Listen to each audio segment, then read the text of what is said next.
Hello guys, welcome to Emax education YouTube channel. तो आज की इस वीडियो में हम एक्सेल में डीफ सम फंक्शन का यूज सीखेंगे कि एक्सेल में डायनामिक सम फंक्शन किस प्रकार से यूज किया जाता है। तो इसके लिए हम सबसे पहले इस टाइप का कुछ डेटा बनाएंगे और इस डेटा में मान लीजिए कि मुझे जितने भी हमारे पास स्टॉक आइटम है, अगर हमें सभी की सेल यहाँ पर चाहिए, सभी की सेल का सम चाहिए, तो इस कंडीशन में हम यहाँ पे सम लगाएंगे और सारे डेटा को एक साथ सेलेक्ट कर देंगे, तो ये सभी का सम एक साथ ले आएगा। लेकिन अगर हमें सेम कंडीशन हमें रखनी हो कि मुझे ओनली सम करना है माउस वाली सेल का, जो ये माउस की सेल है हमें इसका सम करना है, तो ऐसी कंडीशन में हम यूज करेंगे सम इफ फंक्शन का। सम इफ फंक्शन बेसिकली कंडीशन के अनुसार, एक कंडीशन के अनुसार डेटा को ऐड करने के लिए किया जाता है, जिसमें हम पहले रेंज सेलेक्ट करेंगे।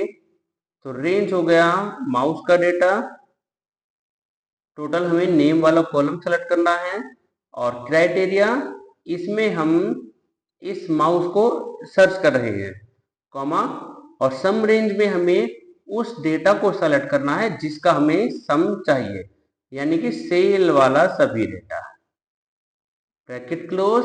तो ये ऑटोमेटिक माउस का सम यहाँ पर ले आएगा। अब इस डेटा में जैसे मुझे वेस्ट जोन में जितनी सेल हुई है वो फाइंड करनी है, तो इसके लिए भी हम सेम सम इफ फंक्शन का यूज कर सकते हैं।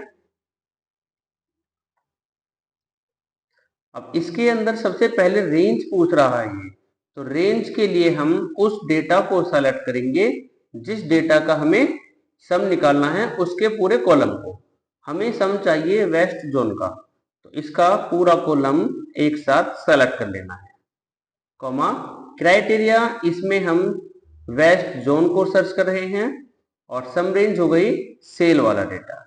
तो ये हो गई सिंपल सम और सम इफ फंक्शन। अब जैसे इसमें हमें सम इफ फंक्शन लगाना हो कि मुझे माउस की सेल ओनली ईस्ट वाले में चाहिए, ये जो साउथ की आ रही है ये हमें नहीं चाहिए, माउस की सेल ओनली ईस्ट वाले जोन में हमें माउस की सेल निकालनी है। तो इस कंडीशन में हम माउस लिखेंगे और नीचे उस जोन को टाइप करेंगे जिसकी हमें सेल चाहिए, और फंक्शन यूज करेंगे हम यहाँ से सम इफ। तो इसमें सम रेंज हो जाएगी सेल का सब पूरा कंप्लीट डेटा, क्योंकि सम रेंज हमेशा वो डेटा होता है जिसका हमें सम निकालना है। तो सम रेंज हो गया ये डेटा, क्राइटेरिया रेंज 1। अब पहली कंडीशन हो गई हमारी नेम वाला कंप्लीट कॉलम, अगेन कॉमा, और क्राइटेरिया 1। इस क्राइटेरिया रेंज 1 में हम माउस को सर्च कर रहे हैं, अगेन कॉमा लगाएंगे, और क्राइटेरिया 2, क्राइटेरिया रेंज 2 में एड्रेस का सभी डेटा, और क्राइटेरिया 2 जोन को सेलेक्ट करके ब्रैकेट क्लोज और एंटर। तो यहां पर ये माउस की ईस्ट जोन में सेल ले आएगा। अब इसी वर्क को हम डी सम फंक्शन से देखेंगे कि डायनामिक फंक्शन किस प्रकार से वर्क करता है। तो इसके लिए हमने कुछ इस टाइप का डेटा बनाया हुआ है। तो इस डेटा में हम यहाँ पे यूज करेंगे इक्वल डी सम, और ये डी सम फंक्शन ऑफिस के 2019 वर्जन से एबोव में ही आता है, ये 2007 या फिर 10 वर्जन में देखने को नहीं मिलेगा। तो इसमें सबसे पहले डाटाबेस पूछ रहा है, तो डेटाबेस हो गया हमारा कंप्लीट डेटा, क्योंकि मुझे इसी डेटा पे ही वर्क करना है। और फिर इसके बाद में हो गया फील्ड।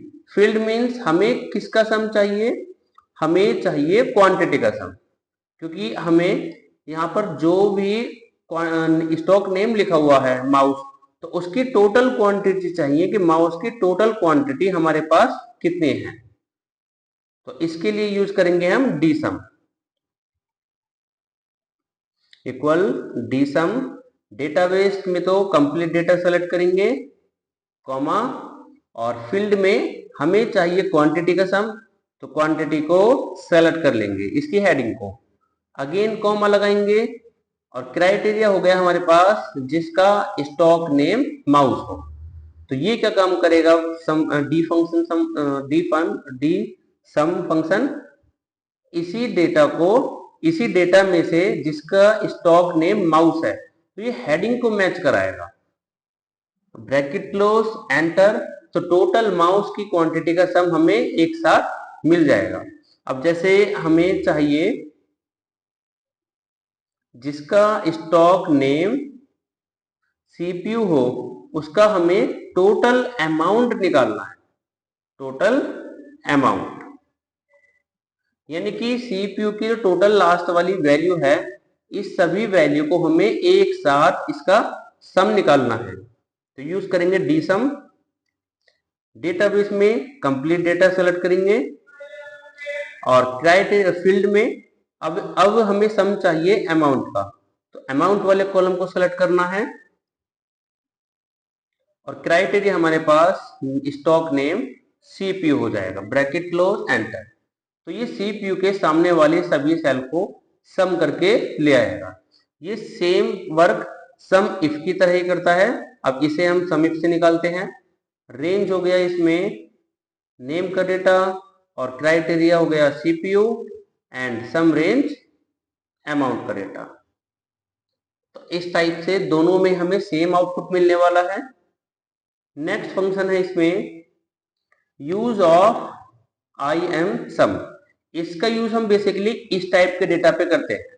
अब जैसे हमें डेटा दिया हुआ है 10 प्लस 2j और 10 प्लस 2j, मीन्स हमें जो आउटपुट इसका चाहिए कुछ इस टाइप में चाहिए कि 10 और 14 ये कितने हो गए 24 प्लस, अब इसके बाद में 2 और 2 4 और j साथ में है ही ऐड।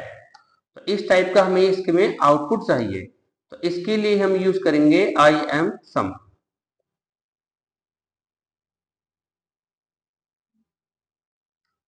अब इसमें सबसे पहले नंबर पूछ रहा है। नंबर 1 में हमने इस डेटा को सेलेक्ट किया और नंबर 2 में इस डेटा को।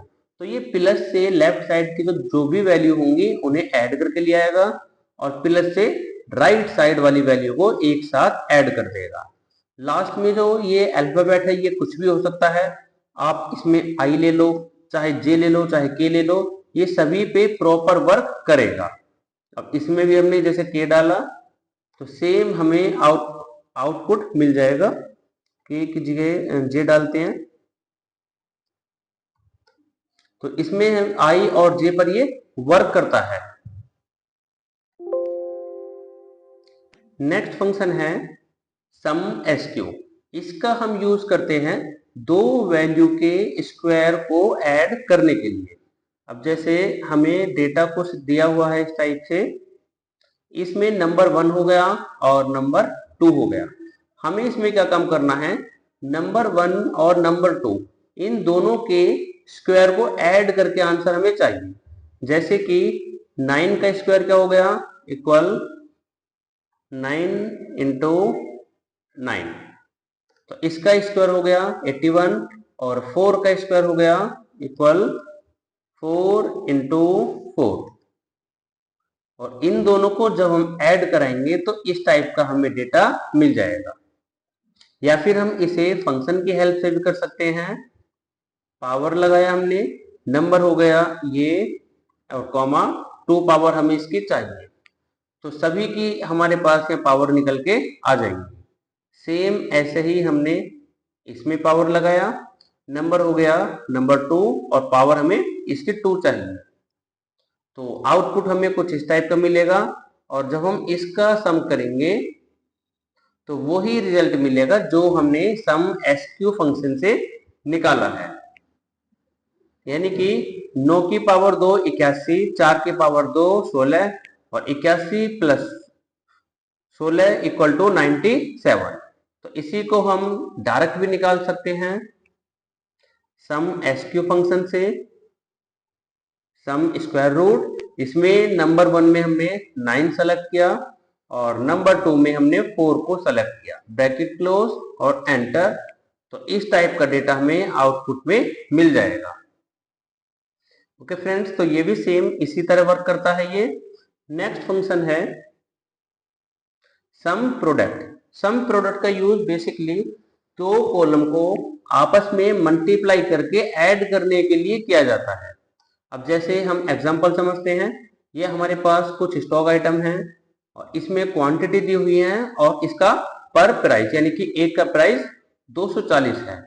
तो 43 का प्राइस निकालने के लिए 43 का प्राइस के लिए हम यहाँ पे प्रोडक्ट यूज करेंगे और एरे 1 में और इसमें नंबर 1 कॉमा और नंबर 2 में प्राइस को सेलेक्ट करके एंटर करेंगे तो इस टाइप से हमें आंसर मिल जाएगा। सभी की मल्टीप्लाई ये सभी के सामने निकल कर आ जाएगी और इसका सिंपल हम यहां से सम करेंगे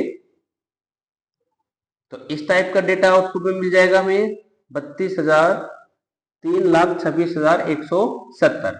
सेम वर्क हम सम प्रोडक्ट से भी कर सकते हैं, जिसमें एरे 1 में ले लिया हमने क्वांटिटी का कॉलम कॉमा और एरे 2 में ले लिया हमने पर प्राइस का कॉलम। तो ये क्या काम करेगा, आपस में दोनों कॉलम को मल्टीप्लाई करके ऐड करके हमें दे देगा। इसमें हम दो के साथ साथ कितने भी कॉलम पर वर्क कर सकते हैं। जैसे हमने यहाँ पे कुछ डेटा बनाया है, इसमें हमने 4 कॉलम लिए हुए हैं एक साथ और अगर हम इन चारों कॉलम की आपस में प्रोडक्ट लगा के मल्टीप्लाई करें तो आंसर हमें ये मिलेगा और ड्रैग किया सभी कॉलम को आपस में मल्टीप्लाई करके ये आंसर आ गया और इसका हमने सम किया तो सभी का सम हमें ये मिल गया। इसी चीज को हम डायरेक्ट सम प्रोडक्ट से भी कर सकते हैं, जिसमें एरे 1 में ले लिया हमने ये कॉलम कॉमा एरे 2 में हो गया हमारे पास ये कॉलम कॉमा एरे 3 में हो गया ये और एरे 4 में हो गया ये। तो ये चारों कॉलम को आपस में मल्टीप्लाई करके ऐड करके हमें दे देगा।